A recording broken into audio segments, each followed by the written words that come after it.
सर्वप्रथम ज्या महाराष्ट्राच्या कोरोना ज्यांना झाला आहे, जे पॉझिटिव्ह आहे, ते 3,001 लोकांना विश्वास द्यायचा, त्यांच्या कुटुंबाला विश्वास द्यायचा. आणि जे कोणी सस्पेक्टेड असतील किंवा जे कोणी आता संशयित असतील आणि इन जनरलच ज्यांना काही सिम्पटम्स किंवा लक्षणं आढळत असतील, या सर्वांनाच मला सांगायचं आहे, महाराष्ट्राच्या जनतेला सांगायचं आहे की बाबांनो, ह्याला घाबरून जाऊन चालत नाही, अजिबात घाबरून जाऊन चालत नाही. याचा कोरोनाबद्दलचं शिक्षण आपल्याला व्हायला पाहिजे, शिक्षित व्हायला पाहिजे आणि त्याला घाबरून चालत नाही. कारण यामध्ये आजही या 3100 पैकी 70% लोकांना सिम्पटम्सच नाही आहेत. म्हणजे ते अत्यंत तुम्ही आम्ही सर्वच जण जे सामान्यतः जगतो त्याच पद्धतीनं त्यांचं वर्तन आहे. आणि सगळ्यात महत्वाचं, आज तुम्हाला एक महत्वाची एक आधार देणारी विषय सांगेल की 6 महिन्याचं बाळ, हे 6 महिन्याचं बाळ कोरोना बाधित झालं आणि पूर्ण बरून घरी गेलं. 83 वर्षाची आजी महिला, त्यांना कोरोना बाधित झाल्या आणि 83 इयर्स ओल्ड असलं तरी आपल्या सगळ्या एज आणि सगळ्यांना ओव्हरकम करून, आपण जे म्हणतो नाही, वयोवृद्धांच्या हातीपर्यंत थोडीफार जास्त शक्यता असते दगावण्याची वगैरे, पण 83 वर्षाच्या महिला सुद्धा आत्मविश्वासाच्या जोरावर, पॉझिटिव्हिटीच्या जोरावर, इम्युनिटीच्या जोरावर दुरुस्त होऊन घरी गेल्या. म्हणून डिस्चार्जची संख्या सुद्धा महाराष्ट्राची जास्त आहे. जरूर या सगळ्या गोष्टी यासाठी मी सांगतो की अनेकांना, काल मी ससूनच्या डीन्सची चर्चा करत होतो की एक 35 वर्षाचा मुलगा वारला. का वारला? मी त्यांच्या सविस्तर याच्यात गेलो, त्याच्या केस रिपोर्ट बोलवण्याचा प्रयत्न केलाय. विषय असा आहे की डीननी दिलेली माहिती अशी की अगदी आदल्या दिवशी, म्हणजे ज्यावेळी खूप वाढलं, त्याला इतकं धापा लागत होत्या की म्हणजे तो त्या ठिकाणी एवढा सिरियस झाला होता की 24 तासही नाही जगू शकला. म्हणजे ह्याचा अर्थ काय की तुम्हाला सिम्पटम्स दिसायला लागले की ताबडतोबीनं दवाखान्यात गेलंच पाहिजे. हे जात नाहीयेत, आपण घरीच थांबतोय, आपण कदाचित घाबरतोय. आणि म्हणून मला एक जनरल सगळ्यांना अवेअरनेस आपल्यामध्ये आणायचं आहे, एक जनजागरूकता करायची आहे की बाबांनो, लक्ष जर तुम्हाला अशा पद्धतीचं काही लक्षण आढळली तर पटकन दाखवा, म्हणजे शेवटच्या स्टेपमध्ये जाण्याचं काही कारण होणार नाही. तर या सगळ्या महत्त्वाच्या गोष्टी आहेत. म्हणून मी मुद्दामून आपल्याला या डिस्चार्ज संदर्भाने सांगितलं. जरूर डेथची संख्या सुद्धा 194 आहे. आपली डेथची संख्या आणि डेथ रेट जो म्हणू आपण, तो नक्कीच 7% आहे आणि तो निश्चित जास्त आहे. आता यामध्ये 83% जे काही डेथ झालेल्या आहेत त्याच्यामध्ये कोमॉर्बिडिटीमुळे, म्हणजे अत्यंत दुर्धर आजार ज्यांना आहेत त्यांना त्यांचं मरण्याचं प्रमाण, निश्चित प्रकारे मृत्यूचं प्रमाण जास्त आहे. मग त्याच्यामध्ये डायबिटीज असेल आणि हायपरटेन्शन असेल, प्रामुख्याने हार्ट आणि रिनल फेल्युअरची काही, लिव्हर फेल्युअरची काही अशा काही गोष्टी असतील त्याच्याशी संबंधित जरा जास्त आहे. तर म्हणून या संदर्भात आता काय काय केले सरकारने, 2 महत्त्वाच्या गोष्टी केल्यात की डेथचं ऑडिट करायचं. प्रत्येक मृत्यू झालेल्या व्यक्तीचं ऑडिट होणार आणि डॉक्टर सुपेनच्या अध्यक्षतेखाली ती कमिटी गठीत करण्यात आलेली आहे. त्यामुळे प्रत्येकाचा केस पेपर ऍडमिट झाल्यापासून तर मृत्यू घोषित करण्यापर्यंतची संपूर्ण टेस्ट काय काय झालेलं आहे या सगळ्यांची गोष्टी आता आपल्याला कळणार आहे. त्यामुळे त्यांचं होईल. एवढंच नाही तर ट्रीटमेंट प्रोटोकॉल काय असावा त्यासाठी सुद्धा एक टास्क फोर्स करण्यात आलेला आहे. एक्सपर्ट कमिटीचा एक ग्रुप करण्यात आलेला आहे. त्यामुळे डॉक्टर ओकची कमिटी आहे आणि एक अशी कमिटी आहे की म्हणजे या सगळ्या माध्यमातून एक्सपर्ट्सच्या अनुषंगाने मी मुद्दाम नाव वाचून दाखवेल का, 1-2-3. डॉक्टर उदवाडी आहेत मुंबईचे, हिंदुजा हॉस्पिटलचे. डॉक्टर नितीन कर्णिक आहेत लोकमान्य टिळकचे. डॉक्टर वसंत नागवेकर आहेत. डॉक्टर केदार तोरसकर आहेत वोराचे. डॉक्टर ओम श्रीवास्तव आहेत कस्तुराचे. डॉक्टर शशांक जोशी आहेत. त्याचबरोबर डॉक्टर पंडित आहेत फोर्टिसचे. ही जी काही 7 व्यक्ती आहेत, या 7 व्यक्तींची एक कमिटी आजच आपल्या डिपार्टमेंटनी, पब्लिक हेल्थच्या डिपार्टमेंटनी ती कमिटीचं आत्ताच या सेकंदालाच आपण त्याचा एक GR काढलेला आहे. उद्देश एकच आहे की महाराष्ट्रभरामध्ये कोणत्याही हॉस्पिटलमध्ये जिथे कोविड पेशंट ॲडमिट आहे आणि कोणताही सल्ला पाहिजे असेल डॉक्टर्सला, तिथे त्यांना कोविड पेशंटला ट्रीटमेंट करत असणाऱ्या डॉक्टर्सला, तर या एक्सपर्ट कमिटीचे नंबर्स हे त्यांना त्या ठिकाणी हॉस्पिटल्सला देण्यात आलेले, ट्रीटमेंट करत असणाऱ्या डॉक्टर्सला देण्यात आलेले. त्यांना जो पाहिजे असेल तो एक्सप्रेस सल्ला, रिअल टाइम सल्ला ते या डॉक्टर्सकडून घेऊ शकतो, जेणेकरून कोमॉर्बिडिटीची जी काही आपली आता आपण म्हणतो की कोमॉर्बिडिटीमुळे संख्या वाढते, तर हा कोमॉर्बिडिटीचा एक महत्त्वाचा प्रश्न ॲड्रेस करण्याचा प्रयत्न या निमित्ताने करण्याच्या दृष्टिकोनातून केलेला आहे. त्यामुळे मृत्यूदर कमी व्हावा या दृष्टिकोनातूनचे महत्त्वाचे उपाययोजना या ठिकाणी केल्या. काहींवर कारवाई पण करण्याची गरज पडते. पुण्यामध्ये ससूनमध्ये जरा जास्त संख्या वाढली होती, तर तिथेही आपल्याला काही योग्य पद्धतीनं ॲडमिनिस्ट्रेशनमध्ये दुरुस्ती करण्याचं कामही तत्परतेने करण्यात आलेलं आहे. त्यामुळे या सगळ्या गोष्टींकडे लक्ष, एवढंच मला आपल्याला सांगायचं आहे. टेस्टिंगच्या हद्दीपर्यंत मी एवढंच सांगेल की टेस्टिंगमध्ये आपण एकूण देशामध्ये जेवढ्या टेस्टिंग होत आहेत त्यापैकी 20% टेस्टिंग आपल्या महाराष्ट्रामध्ये झालं. आत्तापर्यंत मी महाराष्ट्राच्या जनतेला सांगेल 51,000 टेस्टिंग्स आत्तापर्यंत करण्यात आलेल्या आहेत. आणि त्यामुळं 51,000 टेस्टिंग्समध्ये जवळजवळ 24,000 म्हणजे त्यातल्या 50% हे मुंबईत झालेले आहेत टेस्टिंग्स.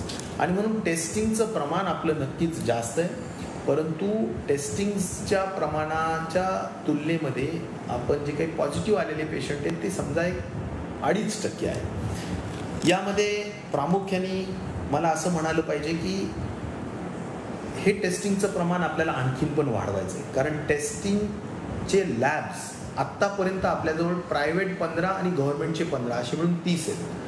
नवीन गव्हर्नमेंटचे आणखीन जे काही मेडिकल कॉलेजेसचे हॉस्पिटल्स आहेत तिथे आणखीन 6 आपण लॅब्स वाढवतोय, जेणेकरून आता एकूण गव्हर्नमेंटचे 15 अधिक 6 21 आणि 15 अशी 36 टेस्टिंगच्या फॅसिलिटीज आपण उपलब्ध करतोय, जेणेकरून आणखीन जवळच्या जवळ त्या जिल्ह्याला जवळच्या जवळ टेस्टिंग उपलब्ध व्हावं. आणि टर्न अराउंड टाईम ज्याला म्हणतो आपण की टेस्टिंगचा स्वॅब घेतल्यानंतर त्याचा रिपोर्ट येण्यापर्यंतचा टाईम हा कमी व्हावा, हा त्यामागचा महत्त्वाचा उद्देश आहे. कारण तो जर कमी झाला तर त्या पेशंटला जर लवकर कळलं की आपण पॉझिटिव्ह आहेत निगेटिव्ह आहेत, तर त्यांचा आपल्याला त्याची काळजी पण अधिक फास्ट घेता येईल आणि त्यांचा संसर्ग होण्याचा जो धोका असतो तो सुद्धा आपल्याला त्या ठिकाणी टाळता येईल. आता टेस्टिंगमध्ये एक आहे की टेस्टिंग एका ह्याला एक किट लागते, आणि म्हणून नवीन जे काही तंत्रज्ञान विकसित होतंय किंवा एक्सपेरिमेंट्स केले जात आहेत, त्या पूल टेस्टिंगचा सुद्धा आपण आता परवानगी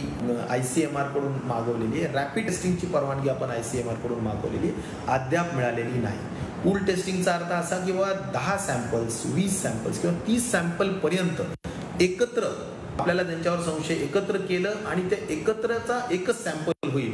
आणि जर आपला अशा वेळेस जर का तो सगळा निगेटिव्ह झाला तर 25-30 सॅम्पल एकत्र सगळे निगेटिव्ह आल्यामुळे काय करता येईल की त्या 30 लोकांच्या वेगवेगळ्या टेस्ट घेण्याची गरज पडणार नाही. म्हणून आपल्याला स्पीड पण वाढेल, टेस्टिंग किटची उपलब्धता बऱ्याचदा कमी अधिक होत असते, केंद्र सरकार त्याचं देत असतं, त्यामुळे त्याचीही संवर्धन होईल आणि या नवीन तंत्रज्ञानाचा वापर सुद्धा त्या ठिकाणी चांगला करता येऊ शकेल. मला आपल्याला हे सांगायचं की अनेक आता जगभरामध्ये हे पॅन्डेमिक असल्यामुळे अनेक ठिकाणी काय प्रयोग होत आहेत. आता काही प्लाझ्मा थेरपी नावाचा एक प्रयोग आहे, त्याची पण आपण परवानगी केंद्र शासनाकडून किंवा ICMR कडून मागवलेली आहे. म्हणजे जे बरे झालेले पेशंट्स आहेत, आता जे 300 पेशंट्स बरे होऊन डिस्चार्ज झालेले आहेत, त्यांच्या बॉडीमध्ये अँटीबॉडीज खूप असतात. त्यांच्या अँटीबॉडीज खूप असल्यामुळे त्यांचा जर का आपण रक्तद्रव्य म्हणजेच प्लाझ्मा आपण काढला आणि आजारी पेशंटला दिला, म्हणजेच कोरोनाग्रस्तांना दिला, कोरोना बाधितांना दिला, तर त्यांचं रिकव्हरीचं प्रमाण वाढतं. ही एक नवीन तंत्रज्ञान आहे. त्यामुळे या सर्वांचा अभ्यास करून आरोग्य विभागाने या सगळ्यांचा पूल टेस्टिंग असेल, रॅपिड टेस्टिंग असेल, तुमचं प्लाझ्मा थेरपी असेल, या सगळ्यांच्या अनुषंगाने सुद्धा आपण निश्चित प्रकारे ICMRची परवानगी मागितलेली आहे आणि मला विश्वास आहे की लवकरच ह्या सगळ्या गोष्टी येतील. आपण त्याचा पाठपुरावा चांगल्या पद्धतीनं त्या ठिकाणी करत आहोत. मला या ठिकाणी आपल्याशा या सगळ्या संबंधात एक नक्कीच आहे की प्रिपेअर्डनेस प्लॅन हा नेहमी जो आपला असतो त्यामध्ये सुद्धा मी एवढंच सांगेल की आपण सगळ्या परिस्थितीला सक्षमपणे तयार आहोत. PPE किट्स, N95 राज्य सरकारने मोठ्या पद्धतीनं घेण्याचा प्रकार आपण करतोच आहोत. केंद्र सरकारकडून सुद्धा काही प्रमाणात येत आहे. नक्कीच ज्या प्रमाणात अधिक जास्त पाहिजे त्या प्रमाणात येत नाही. जसं आता 8 लाख आपण साधारणपणे N95 मागितले तर ते आपल्याजवळ साधारणपणे 1 लाख आले, किंवा PPE किट्स आपण 3.5 लाख मागितले तर 30,000 आल्या. येत आहे, परंतु आणखीन गती वाढावी एवढी मात्र अपेक्षा निश्चित प्रकारे. त्या बाबतीत नक्कीच डॉक्टर हर्षवर्धनजींना आणि आम्ही त्यांच्याशी सातत्याने संपर्कात असतो. आणि ही शेवटी आमचे जे काही हे आहेत ते पुढच्या दृष्टिकोनातून असतात, प्रोजेक्टेड फिगर असतात, त्या दृष्टिकोनातून ते महत्त्वाचं आहे. आणि मला यासाठी हे सांगावं असं वाटतं की शेवटी एक आर्टिफिशियल इंटेलिजन्सनी जो काही जगभराचा अभ्यास झालेला असतो आणि सॉफ्टवेअरच्या नवीन टेक्नॉलॉजीनी आपल्याला डबलिंग रेट काय, की किती दिवसात आपली पॉझिटिव्हची संख्या वाढते. तर मी या निमित्ताने हेही सांगेल की पूर्वी आपली डबलिंग रेट 2 दिवसाचा होता, नंतर तो 3.5 दिवसापर्यंत आला, आता तो 5.5 दिवसाचा आहे. म्हणजे आपली जी संख्या आहे सध्या ती 5.5 दिवसांनी डबल होती. वास्तविक ह्याच्यामध्ये आता आणखीन चांगली सुधारणा होण्याची गरज आहे. आणि म्हणून हा जसा जसा आकडा वाढेल, 5 दिवसाच्या ऐवजी तो 15 वर गेला, 25 वर गेला, तर तो राज्याच्या दृष्टिकोनातून समाधानकारक विषय. तो कमी व्हायला, 5 वर, 4 वर, 3 वर येणं हे चुकीचं होईल. पण पूर्वी 2 होता, नंतर 3 झाला, आता 5 झाला. हा जेवढ्या गतीनं वाढेल, म्हणजे 5चा अर्थ असा की आज जी संख्या आहे ती 5 दिवसांनी डबल होते. त्यामुळे माझं असं मत आहे की या बाबतीत सुद्धा हे सर्व यशाचं रहस्य कशावर जर असेल तर कंटेनमेंट स्ट्रॅटेजीज ज्या आपण राबवलेल्या आहेत त्या चांगल्या राबवल्या आहेत. म्हणजे लॉकडाऊन पण चांगला व्यवस्थितपणे राबवला पाहिजे, संसर्ग टाळता आला पाहिजे. या सगळ्या गोष्टीवर हा डबलिंगचा आकडा त्यावर अवलंबून आहे.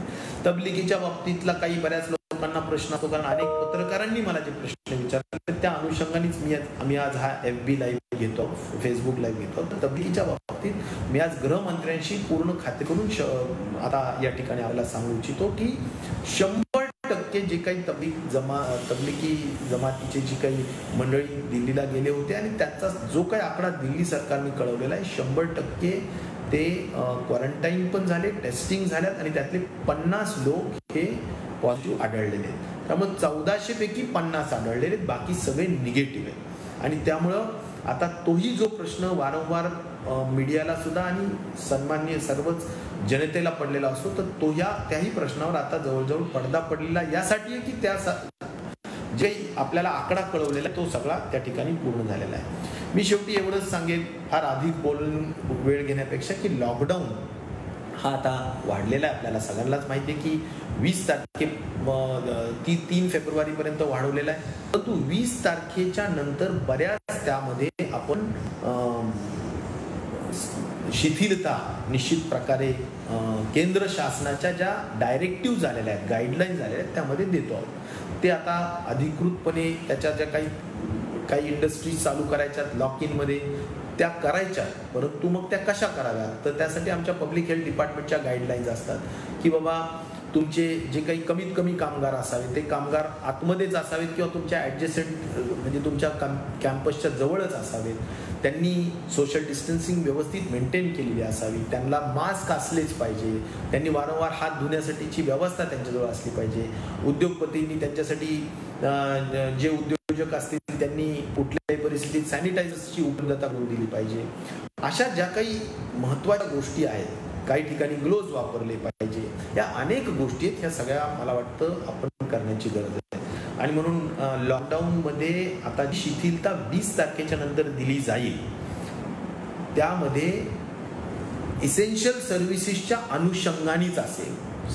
बाकीच्या लॉकडाऊन स्ट्रिक्टच असणार, त्यामध्ये गॅदरिंग नाही, पब्लिक गॅदरिंग नाही, धार्मिक गोष्टीच्या कुठल्याही बाबी नाही आहेत, शाळा कॉलेजेस वगैरेचा विषय नाही आहे. परंतु ज्या इसेन्शियल किंवा अत्यावश्यक सेवा आणि या बाबतीतला जो काही थोडीफार शिथिलता राहील किंवा काही उद्योगधंद्याच्या विषयी किंवा शेतीच्या संदर्भातली काही शिथिलता राहील, त्या बाबतीत सुद्धा SOPs असणार आहेत, म्हणजे स्टँडिंग ऑपरेटिंग प्रोसिजर्स असणार आहेत की काय असावं, कसं असावं. त्यामुळे मला वाटतं की या सगळ्या संदर्भातल्या ज्या गोष्टी त्या सांगितल्या जातील. पुन्हा आपल्याला काही महत्त्वाच्या अपडेट्स असतील तर निश्चित प्रकारे आम्ही कळवूच. परंतु शेवटी एकच यामधला एक रामबाण इलाज आहे, तो म्हणजे मी स्वतःचा रक्षक, मी घरी थांबणार, कोरोनाला हरवणार. या विरुद्ध वाक्याशिवाय दुसरा उपचार नाही, दुसरा उपाय नाही. आणि म्हणून आपल्या सर्वांना नम्रतेचं आव्हान आणि विनंती आहे की आपल्या सरकारच्या दिलेल्या निर्देशाला अनुपालन करा, त्याचं निश्चित प्रकारे आपण सगळ्यांनी पालन करावं, एवढीच आपल्याला नम्र विनंती करतो. धन्यवाद.